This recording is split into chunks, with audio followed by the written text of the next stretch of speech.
E aí eu não podia deixar de trazer o nosso mineiro, né, que descobriu essa técnica, exportou, né, que a gente está curioso aqui para saber mais a respeito disso e responder as suas perguntas. Doutor Pichon, por favor, doutor Marcelo, bom dia, muito obrigada. Parabéns, viu, por ter... Como é que o senhor chegou nessa conclusão aí, ao longo dos anos? O senhor já fazia transplante?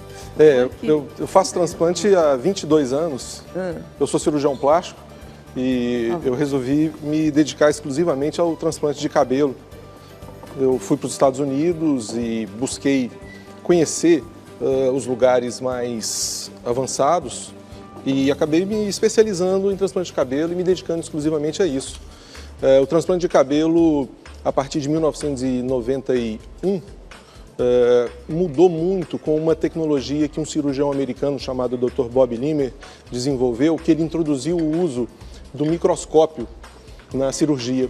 Com isso... Mas naquela época, eu falei, inclusive aqui no início do programa, que eu tive vários amigos meus que fizeram, parecia que tinha plantação de beterraba, ficava, né? Fica aquela coisa verdade. assim, um aqui, outro aqui, outro aqui. Você olhava e via que a pessoa tinha implantado um chumaço ali de cabelo. Não é? É verdade. Se não houver muita sofisticação técnica, até hoje é possível que surjam esses resultados artificiais.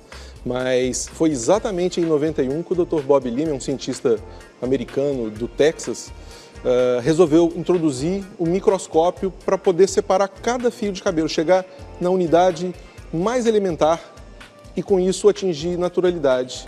Ele desenvolveu o transplante que se chama transplante folicular. E como eu estava pesquisando transplante de cabelo nos Estados Unidos nessa época, eu acabei procurando ele e ninguém nunca tinha estado com ele. E eu acabei me tornando o primeiro aluno, o primeiro discípulo dele. E a técnica dele, que foi publicada depois em 94, né, eu estive lá em 92, tomou assim, conta do mundo, né, porque trouxe naturalidade absoluta e uma coisa extremamente importante que pouca gente sabe, que é a preservação, é a gente conseguir retirar o cabelo, trazer o cabelo para a região que nos interessa colocar e pegar, e tentar conseguir pegar 100% dos fios. Ah, porque caía muito antigamente. Porque não eram todos os fios que tinham bulbo, né? Que tinha a raiz. As técnicas antigas lesavam muito o que está por baixo, quer dizer, o bulbo, o que está por baixo da pele. Sim. Às vezes as técnicas eram mais grosseiras e quando você tira o cabelo, é mais ou menos como se você fosse tirar uma planta assim da terra, tirar um chachinho de planta e se você furar assim e cortar a raiz, ela já não vai nascer. No cabelo funciona mais ou menos assim. E com o uso do microscópio, ele conseguiu fazer de um jeito que nenhuma raizinha é lesada. Pois é, mas mais recentemente aí o senhor melhorou essa técnica, porque o cabelo que era transplantado ainda é curtinho. Desde que começou o transplante de cabelo, o transplante é feito com o transplante raspado. O cabelo é muito mais fácil você raspar a cabeça para a pessoa para tirar. Né? E por vários motivos eu imaginei, vislumbrei que seria muito bom o paciente poder olhar o resultado na hora. Na hora. E resolvi fazer uma coisa que dá muito mais trabalho, mas eu consegui. Então hoje a gente... Dá muito mais trabalho por quê, doutor? Porque se você raspa o cabelo e você vai fazer uma cirurgia naquela região que você vai tirar o cabelo, é mais fácil de lidar. Por exemplo, quando uma pessoa machuca o couro cabeludo e vai para um pronto-socorro, a primeira coisa que fazem é raspar a cabeça para o cirurgião ter facilidade de trabalhar. O cabelo misturado assim é muito difícil de trabalhar. Mas eu achava que valia a pena o esforço. E isso foi em 2004 que eu desenvolvi e isso começou a espalhar e a técnica foi premiada nos congressos em que foi apresentada e ganhou publicações internacionais em livros científicos. Hoje em dia, inclusive, tem um monte de cirurgiões dentro do Brasil e fora do Brasil que seguem a sua técnica. Muitos colocam, inclusive, muitos cirurgiões no mundo todo colocam no site o nome da técnica, me agradecem. Eu recebo fotos de pacientes dos médicos que aprenderam do mundo inteiro, estou sempre recebendo imagens do prazer deles de terem conquistado a tecnologia para fazer o trabalho, porque o médico ter a possibilidade de ver o que ele está fazendo é muito diferente de ele adivinhar. Antes, você colocava assim como se fosse uma raizinha num jardim, uma raizinha para fazer um jardim. E hoje você leva uma muda, então você consegue fazer o cabelo, o trabalho com o cabelo, sobrancelha, é muito estético.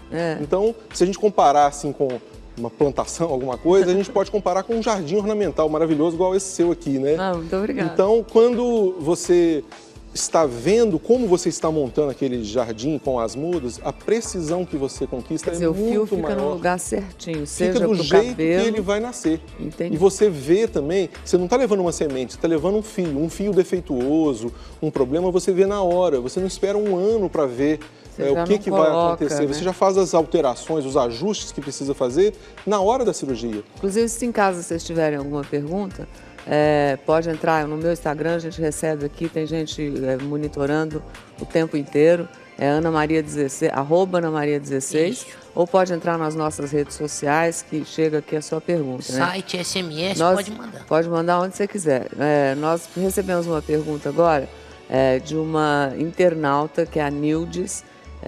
Esse transplante capilar, né, quando o senhor o faz, ele leva quantas horas? Porque ali a gente viu o senhor fazendo as 2 sobrancelhas, o senhor trabalhou 6 horas, o senhor falou que é trabalhosa mesmo a técnica. Sim, né? Normalmente a gente estava numa condição especial pela filmagem, então um certo preparo. Em geral, uma sobrancelha demora umas 4 horas. Tá. E a sobrancelha é muito trabalhosa, às vezes demora o dia, igual como se fosse um transplante de cabelo da cabeça. Por quê, doutor? Porque ela é muito mais meticulosa. Cada fio da sobrancelha nasce numa direção, num ângulo específico, e o cabelo tem uma curvatura diferente de um para o outro. Tem umas que nascem para baixo, por exemplo, a parte de cima às vezes... Nasce aqui para baixo. Faz assim, que é para baixo, e depois a outra é para cima, que exatamente, junta e faz parece uma espinha de peixe aqui, assim. Ele vai fazendo assim. Isso. E a gente tem que imitar igualzinho, né? E fica igualzinho? E fica igual.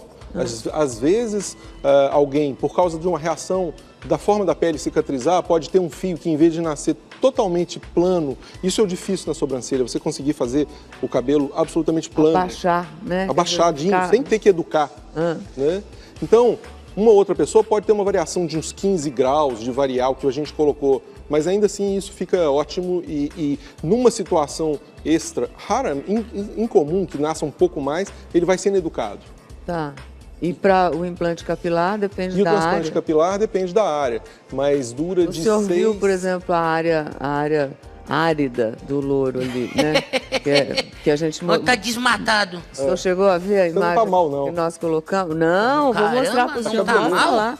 Não, o doutor Marcelo não viu. Tá péssimo. Não, eu vou mostrar. Não, o louro tem um topete, tudo é bonito, mas o louro é um sujeito a duas pessoas, oculto. entendeu? É sujeito oculto. E aí o sujeito oculto, não parece mesmo, mas o sujeito oculto, olha lá, se o senhor olhar lá, ó, na tela, lá, ó, o senhor vai ver a situação do sujeito oculto. Aí pousa um helicóptero aí fácil. Então, aí... Quando é um caso desse, que eu acho que a maioria dos homens, quando começa a ficar calvo, é exatamente nessa região, né? Não. Não? Não. O mais comum é perder na frente. Inclusive as mulheres também. É a área mais comum. Mas tem gente que começa na parte de trás também. E que é um cuidado que o jovem tem que ter, porque a pessoa, seja homem ou mulher, com 20, 30 anos, ainda é muito cedo para se fazer um transplante, às vezes, nessa região. Porque nós temos na área doadora nossa, onde a gente retira o cabelo que funciona para transplante, apenas 10% dos fios, 10 a 12% dos fios que a gente precisaria ter na parte da frente. Então ele tem que ser muito bem administrado, esse recurso capilar, para você aproveitar ao máximo. Você tem que tentar fazer 10% parecer 80%. Tá. E é muito importante privilegiar sempre primeiro a frente, a não ser em casos especiais. Porque é na frente que acontece o maior problema da calvície, que não é a queda de cabelo.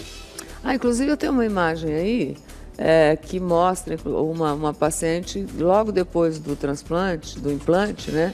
Ela vai, olha no espelho, a carinha de felicidade dela. É mesmo. Roda pra mim, o Arthur. A sobrancelha, não? Não, é o cabelo mesmo. Olha lá, ela. Ó. Aí ela olha. Ó, ela de um lado fez. Que legal.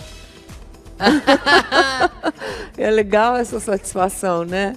Isso é uma coisa maravilhosa que essa técnica introduziu. Esse momento momento do espelho, é um momento, a gente chama de um momento preview. Ela começou a chorar, Ela começou porque para ela é chorar, importante. É né? tão maneiro isso. Esse momento preview é uma coisa que a gente fica assim muito feliz, a equipe sente, os pacientes choram, nos abraçam, nos beijam, porque aquilo tem uma carga de emoção muito grande naquela perda que foi acontecendo durante a vida. A gente não respondeu a pergunta ainda. Quanto tempo no capilar? No capilar demora de 6 a 10 horas.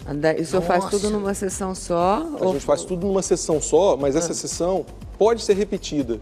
A gente consegue fazer em cada paciente de 2 a 4 cirurgias na vida dele. Mas com a técnica Preview Long Hair, o trabalho já é tão acabado, porque você está enxergando Já qualquer sai coisa. cabeludo, Você, né? o cirurgião já está vendo o que ele precisa fazer de acabamento.